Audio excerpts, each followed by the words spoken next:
abortion for our Monologue A Change Lab project. We worked really hard on this, so we're really excited to share our results with you. So my name is Neha Adil. I'm an educational studies major and a sociology and reading minor. I'm Rory Book. I'm a sociology major and gender and women's studies and political science minor. I'm Sydney. I am a public health major, and then I will be attending physician assistant school after that. My name is Shelby Lomax. I'm a sophomore theater management major with a business administration and sociology minor. And my name is Sutton Raleigh. I'm a freshman nursing major. So just for a little context, a little look back on what we did this past semester. Last spring, Neha and I were both a part of that Change Lab then. And so our big project for the semester was flooding campus with zines. You have some copies of them in front of you. There's a couple that we weren't able to get. But we really liked the idea of zines because someone that works in the library was able to come talk to us, and we learned about how it's just very accessible, these little mini magazines, and they had a history of being used for like progressive movements. And so we thought that was really interesting. So we decided to each take on a theme within reproductive rights or abortion that we were interested in, and then make zines about them. And we put about 800 copies out on campus. And so as you can see, some of the topics were the criminalization of abortion, myths about birth control, as well as how voters across the U.S. actually feel about abortion. And then with that, we had kind of a lot of different reactions. We found a lot of the zines thrown away, especially in the library, like torn up and thrown away. And then also on Yik Yak, I'm not sure if y'all know what that is. It's kind of like an anonymous Facebook almost, where you can post things and everyone can comment, but they kind of do it behind anonymity, so people kind of get a little more critical or a little harsher than they might in real life. So we had some positive reactions on Yik Yak, but we also had quite a bit of negative. But with that being said, because of all that, we do know that people saw these, which I think is the most important thing, rather than just putting them out and people walking by. Even if there were negative reactions, we made an impact and at least got people to like invoke some emotion about that. So we really liked how we had that like physical, little zine that we flooded all over campus, but we wanted to do something a little bit different. So with zines, you can also do storytelling with them. So we all brainstormed, and we moved from trying to take that storytelling and making it to something that everybody on campus can kind of see. So we asked ourselves, how has abortion affected people we know? So the zines was us giving people information. With this, we wanted to get information from our community and share that. So we wanted to create empathy for the people in these tough situations and share experiences that, someone just walking by you, maybe your neighbor, even your sister, you don't know. We wanted to share their experiences. So going back to brainstorming, as most good ideas do, they start with just a simple idea. So these whiteboards down in Hyde Hall became our best friends, and we all wrote down different things that we thought would be a great presentation and thing to do to make some change on campus. And when we looked around at all of our boards, we ultimately decided that the most common theme was storytelling.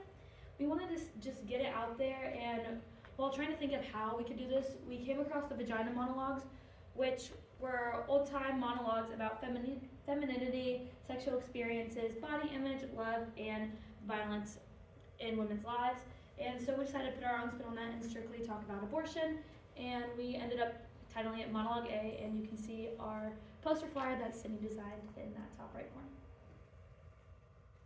Now, we also got the idea of storytelling from the book we read in class, Undue Burden by Shefali Luthra, and this was a collection of stories from providers and patients and moms who were experiencing abortion firsthand and seeing how that affected them. So we actually used 3 stories from the book in our monologue. So we also found a Substack created by Jessica Valenti that all of our Change Lab members subscribe to. It's a free Substack about abortion and reproductive rights. It was created by Jessica Valenti, who with colleagues worked hard to send out daily updates on what was going on with reproductive rights. She shares articles, resources, and information on the status of reproductive rights and stories about things that have happened pertaining to that issue. We found this super helpful for our monologue event when we were providing information at the end so that our our event didn't end on like a depressing subject. We kind of wanted to let people know that things are changing and things could be better.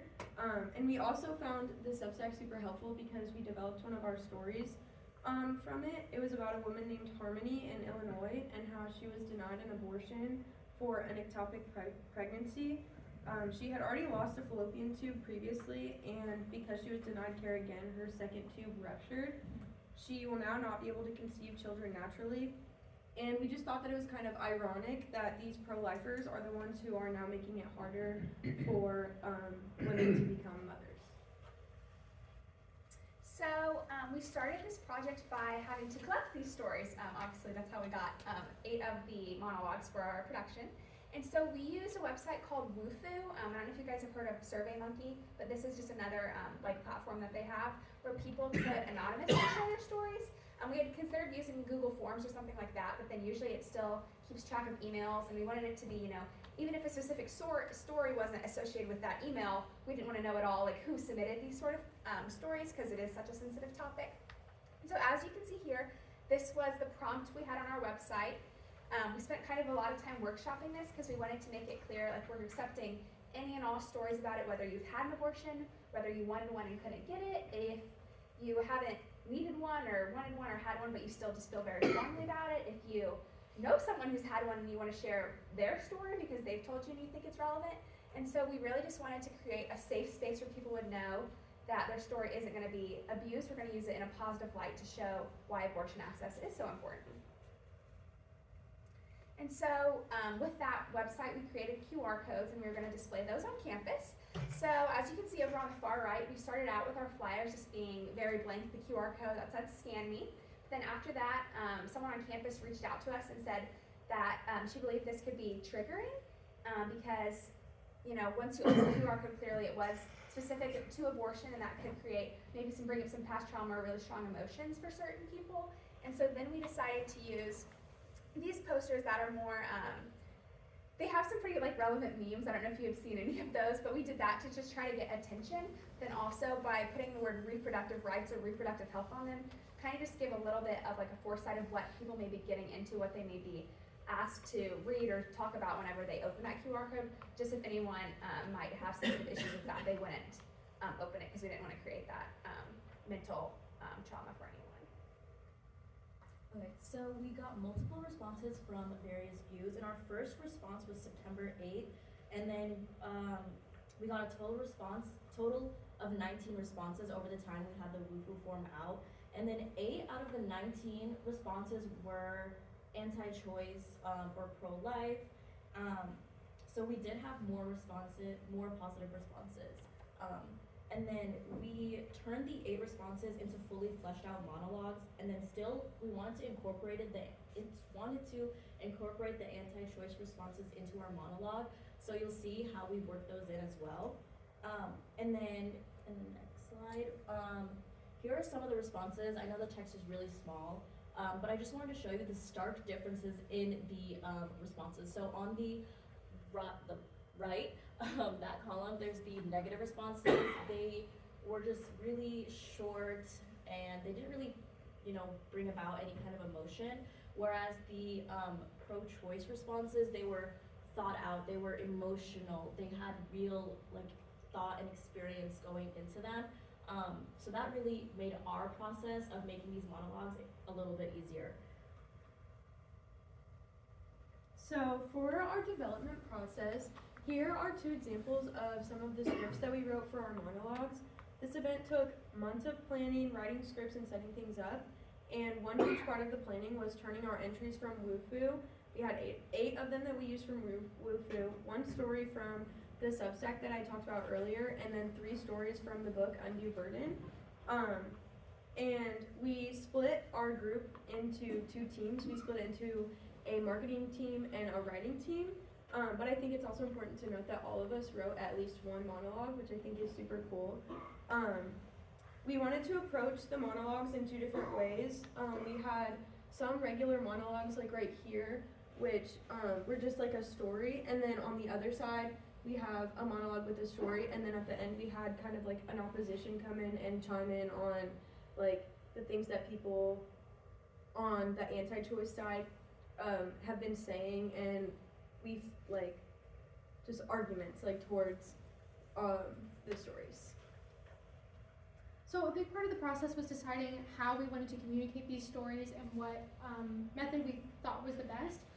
We thought about just us sharing those monologues up on stage. However, we ended up deciding that UET had so many strong voices that were sympathetic to our cause that they would be an incredibly valuable resource and would help reach across campus. And so our first step was locking down our performers, and we tried a couple of different methods. I had posted on like the whole UET Facebook group asking if anybody was interested with a little Google form, and I got a couple of responses there. But I ended up reaching out to people one-on-one who I thought were best able to convey that sense of empathy strongly. We ended up getting 8 incredibly strong, incredibly powerful performers, some of which were incredibly enthusiastic about helping our cause and even had stories of their own to share. Bailey Crawford here was incredibly excited. She said she would love the opportunity, but she also spoke on her experience of getting an IUD prior to coming to school and how that impacted her. And so it was really valuable, I thought, to have performers who felt so strongly about this that they could bring in their own emotions into these stories from other people, because it's all about uplifting the voices of people who were too scared to share openly. So these were incredibly brave performers, and we did have a number of people.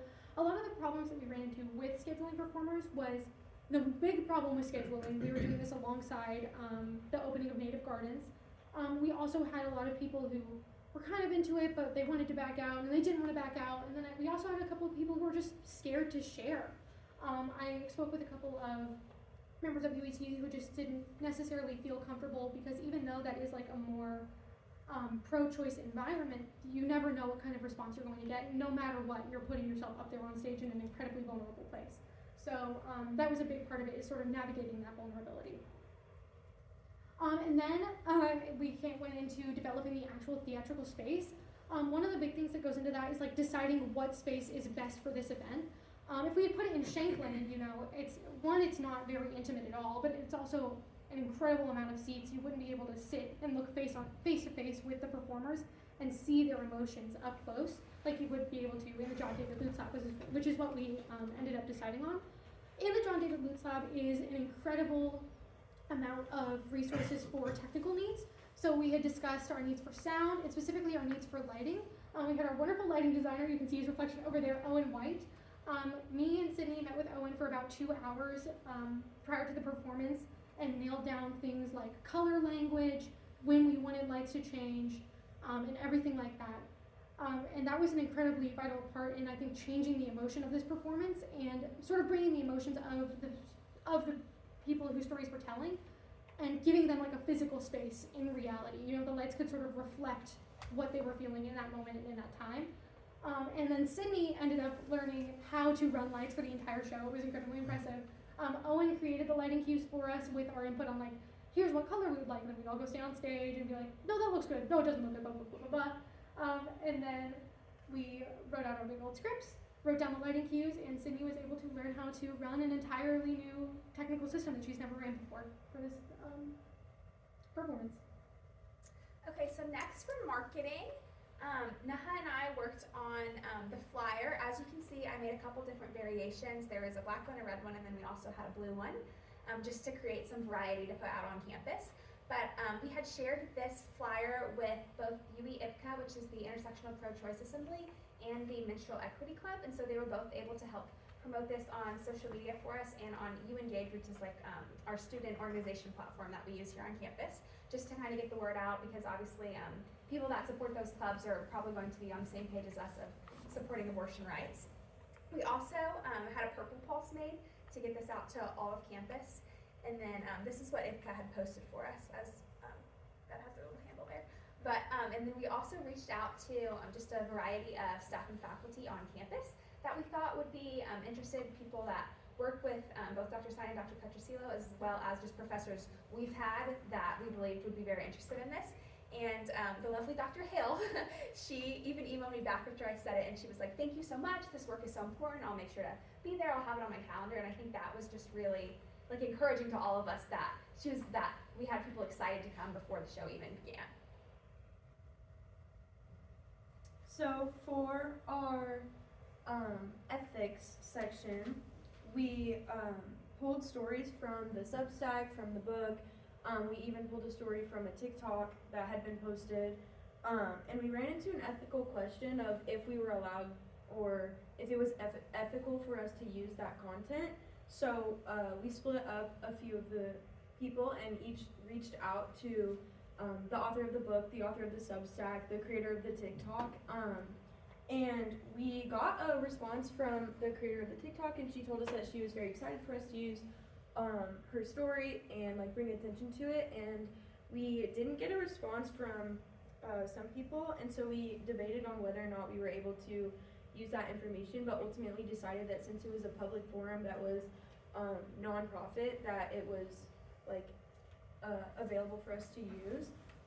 And then we also had an ethical issue of obviously these subjects can be pretty sensitive for some people and our performers especially, so we had to make sure that each performer was okay with the subject that they were speaking on. And like we had a few topics like sexual assault that are obviously very sensitive, so we had to make sure that our performer was comfortable with sharing those stories. So for the day of the show, there was, 5 important things that we needed to do. This may not have seemed important, but we were so thankful to our performers because honestly, the Momolo A, we wouldn't have been able to do it without them. So we wanted to just bring them some food as a thank you. We brought them water, and it wasn't even anything crazy. It was just like those snack trays from Sam's Club, but we just wanted to show like how thankful we were to them.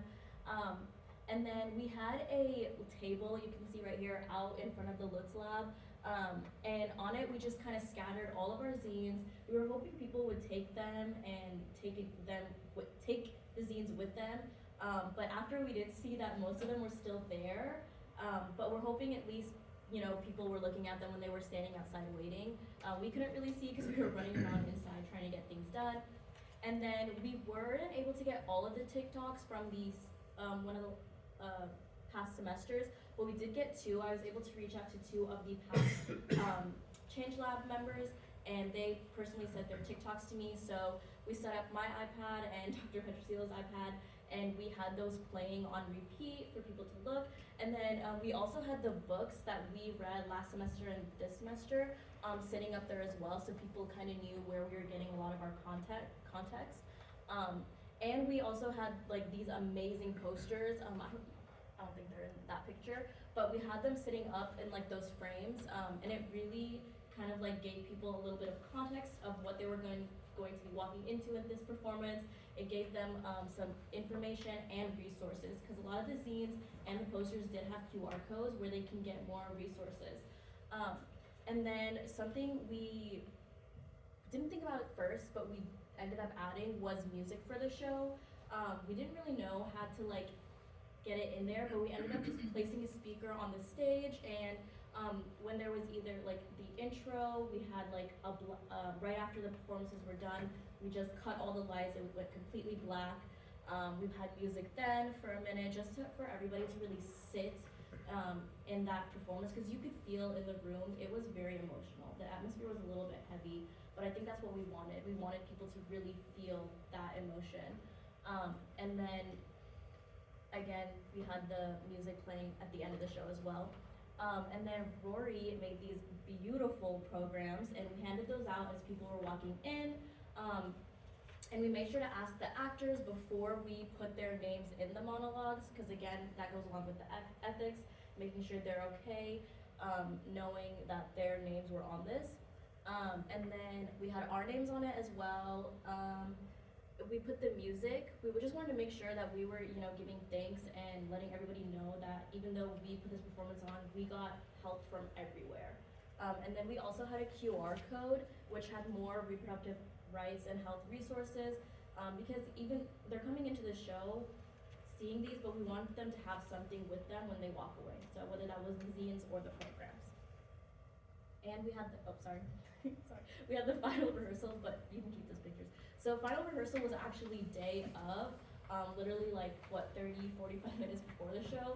So up until that very last 10 10 minutes before the show, we were making small minor changes, but I think we were really happy with every single change that we made because seeing how the performance came together was truly amazing. So finally, after all of this hard work and planning, we were able to actually put on our performance. And if you were in there during the performance, you could feel the emotion that these actors were putting into it. And so if you were not able to attend, we wanted to show you 2 of the clips that we think best display the overall effect of Monologue A.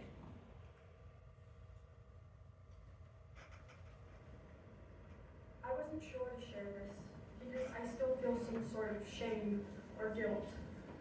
My family is traditional, and sex before marriage is not permitted. But I didn't care, and I decided to make my own responsible choice to have safe sex.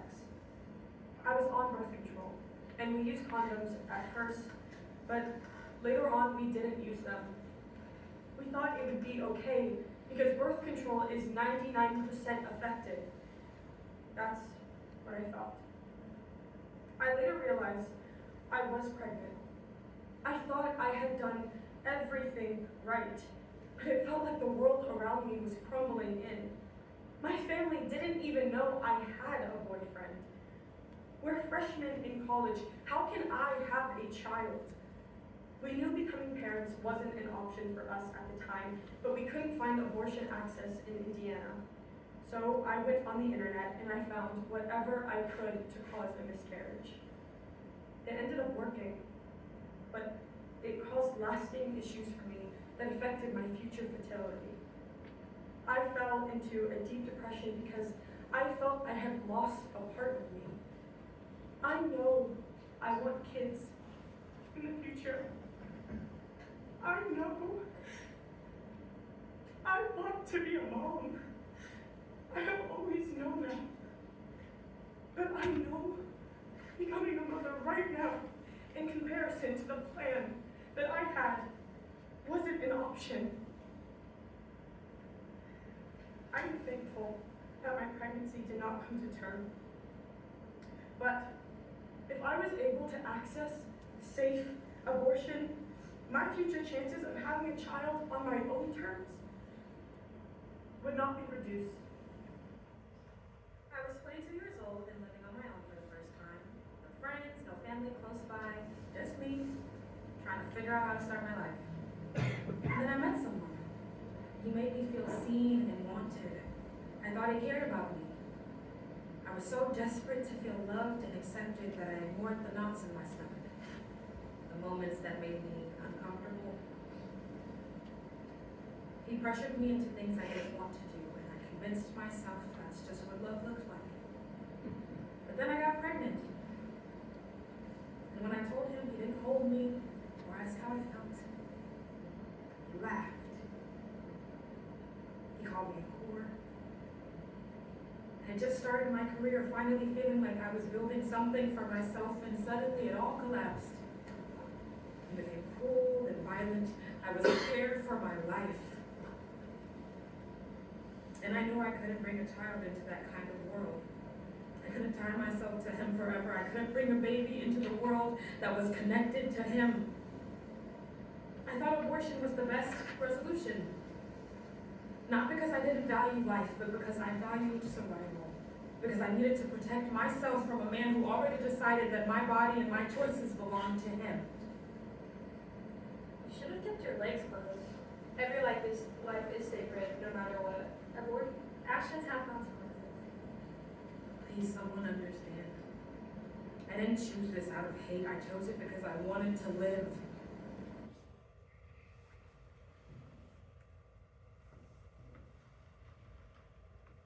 Okay, so here's going a little bit into each of the monologues that we wrote, and we took a lot of care writing these monologues. We didn't use AI, we made sure we were writing them ourselves because these are real experiences from real individuals.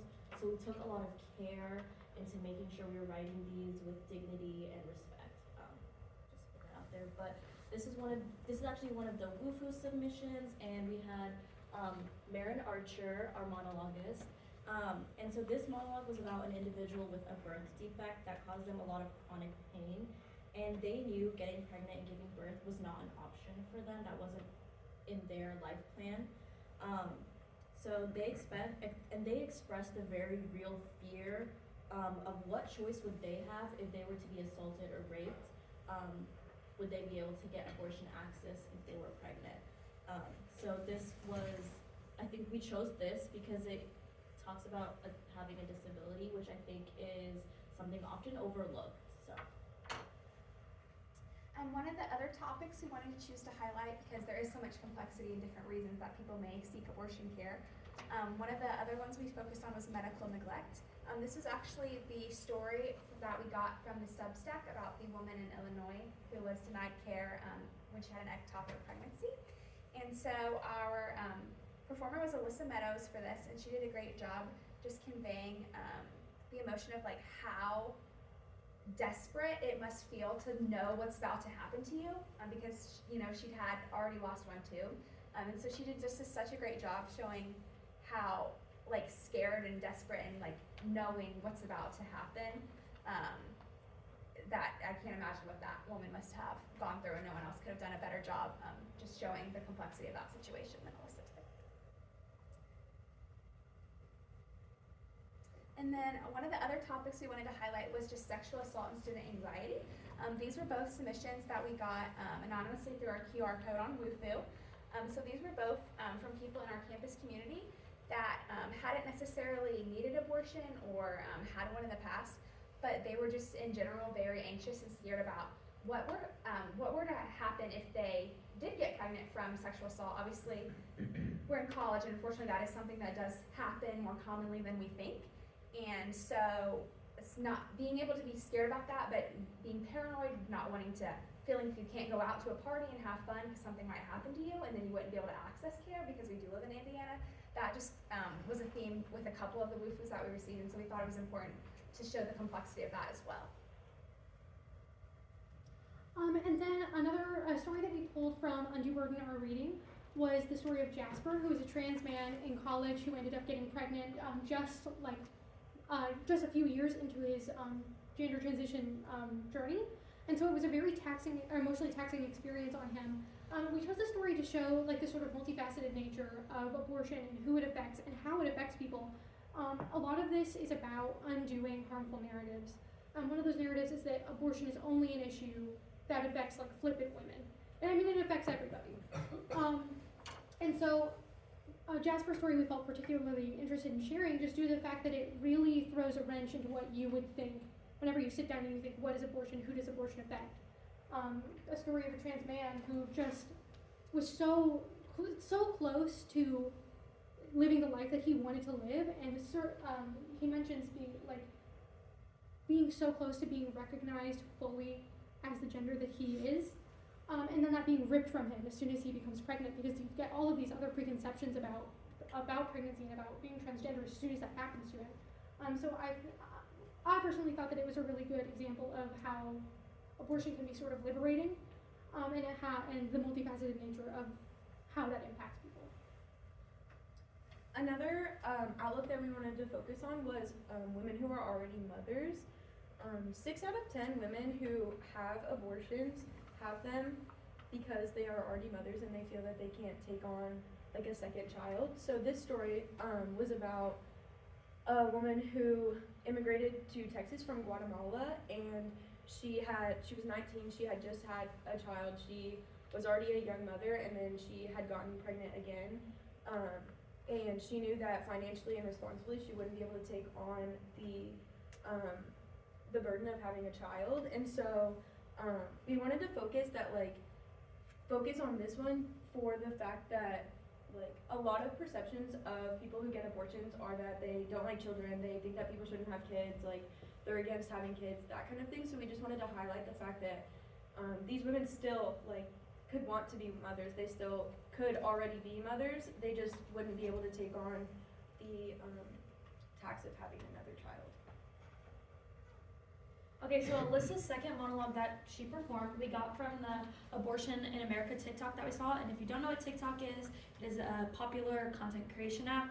So we were in class one day and we came across this one and decided to put it in our performance. And it's about how this woman's fetus had a birth defect and was not going to be able to make it to term, but she still had to carry that child in her womb because she was not able to get an abortion in Texas at the time.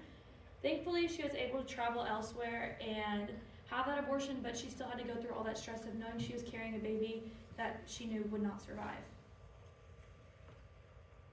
And then another very important outlook was the realities of unsafe abortion.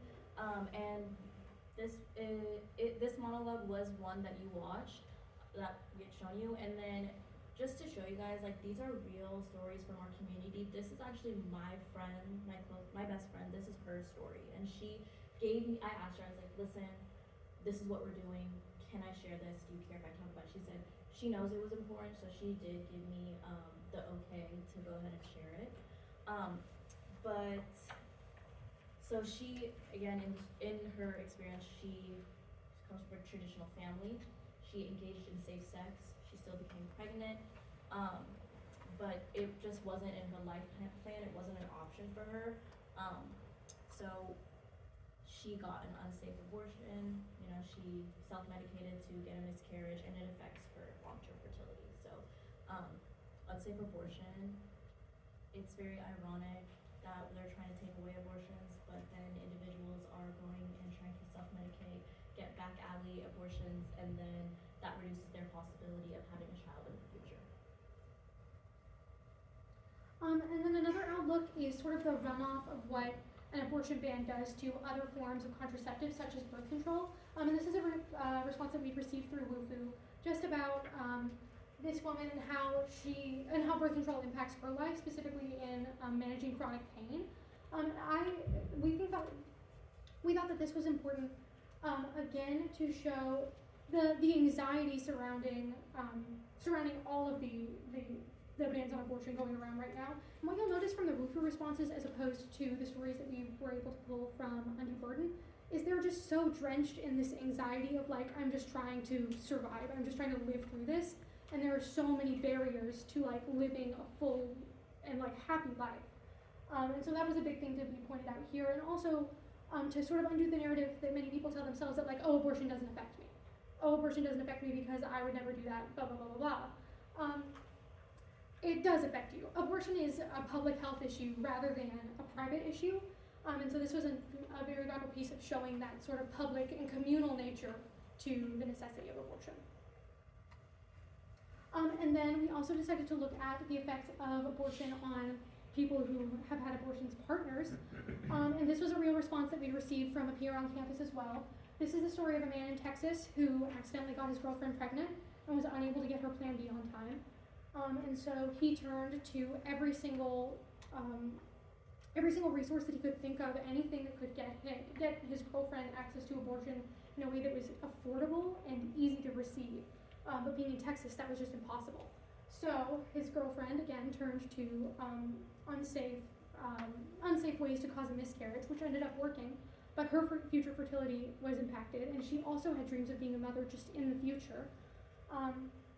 And his monologue sort of grappled with how that affected him, like the guilt of getting another person pregnant and not being able to do anything about it, even though that woman had known from the beginning that that is not what she wanted. And again, I just think it helps to undo the harmful narrative of, like, abortion only affects women, abortion only affects the people who get an abortion. And also, we hear so much about people getting abortions and their partners not wanting them to, or like it's some sort of way to spite their partners. This is a man who also did not want a child, who also wanted his partner to live a full and happy life, but because of the resources that they had available to them, it was just impossible to do in a healthy and safe way. So this monologue actually was a story from my mom, and it was super important to me that I got to talk about my mom's story and all the things that she had gone through.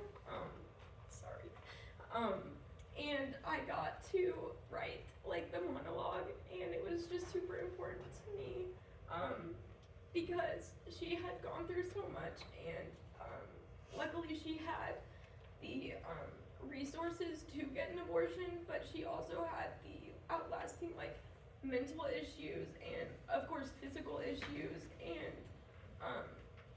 a all of that. So I just thought that this was really important when we were talking about monologues to talk to my mom and see if this was something that she was comfortable sharing, comfortable with me sharing. So she submitted a response and I turned it into a monologue, and Jacobia did such an amazing job performing it. That was the second video that you watched, and yeah.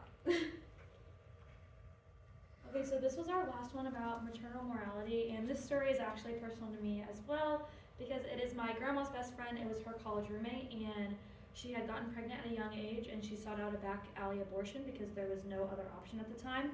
And unfortunately, there were some complications with that, and she refused to go get medical treatment because she was so worried about what would happen to her that unfortunately she bled out. And I just thought this was really important to talk about because people care so much about the baby making it through and saving the baby's life, but they're not looking at the risk of the mother who's already a full-grown woman in society. So we got a lot of feedback after our event. We received positive and negative feedback. We got a DM, UE IPCA actually got a DM from Campus Reform, which is an account that its purpose is to expose liberal bias on college campuses, and they DM'd us just asking about IPCA's involvement in the event, the campus's involvement, like what we did and all that kind of stuff, and it was just very negative, just kind of hateful, and so we found it kind of ironic that their purpose was to expose liberal bias while they were like actively performing conservative bias, and we ultimately decided, with IPCA, like decided not to answer because,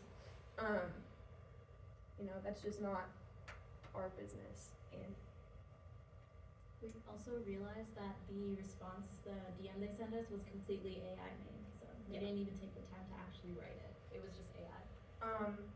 yeah. And then we also got a lot of positive feedback from the people who attended, a lot of professors, a lot of the performers.